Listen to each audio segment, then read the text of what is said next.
রাম জয় শ্রী রাম, জয় শ্রী রাম।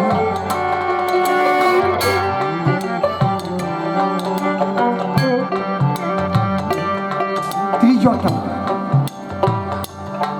রামচন্দ্রের রূপ দর্শন করে মোহিত হয়ে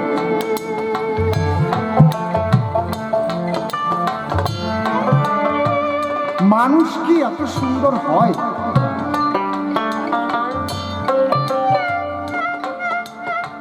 অতুলনীয়।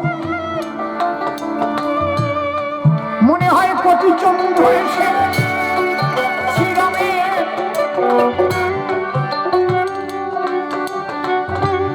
অঙ্গ জ্যোতি রূপে আজ বিচ্ছরিত হতে, যেমন নয়ন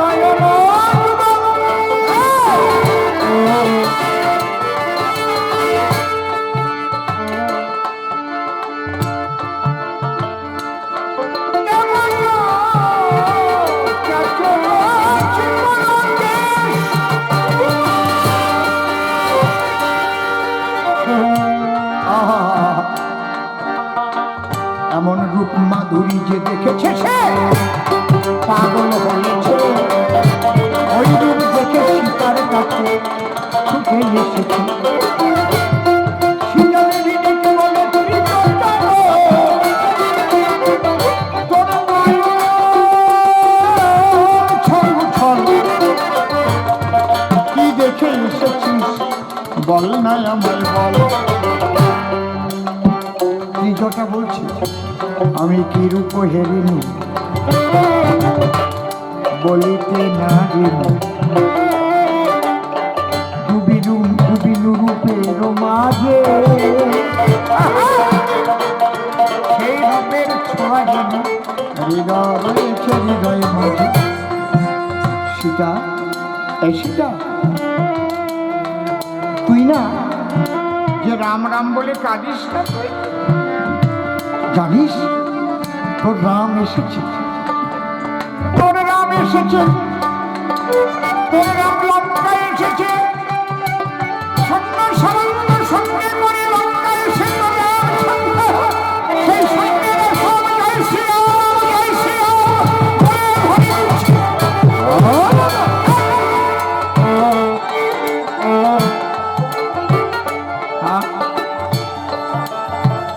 আমার রাম এসেছে,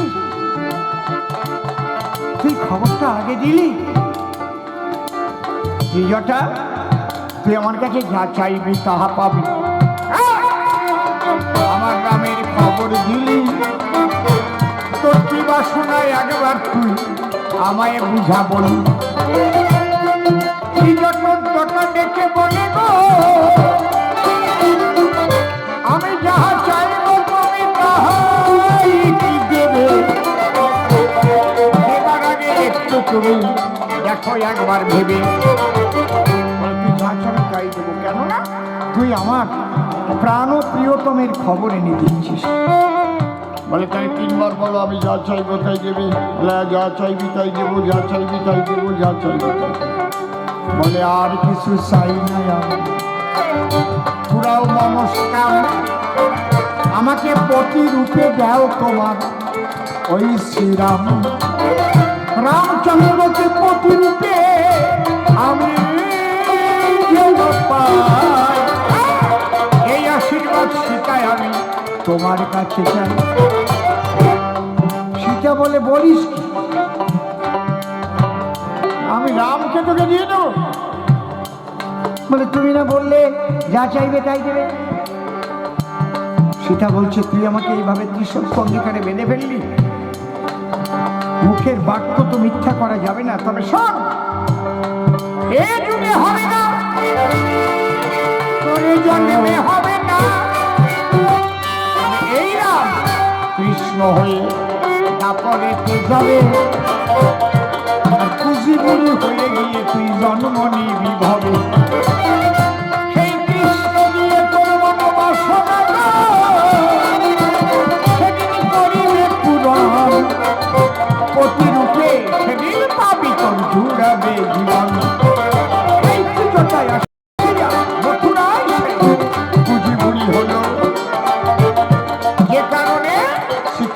তাকে বিবাহ করেছে। এই যে 16,108টা বিয়ে করল নারায়ণ, নরকাসুরের ঘটনা এটা শোনেন দিয়ে বল। 16,100 নারীকে নরকাসুর বন্দি করে রেখেছিল। তারা হা কৃষ্ণ গোবিন্দ বলে যখন কান্দিল, রক্ষা করো রক্ষা করো বলে গো,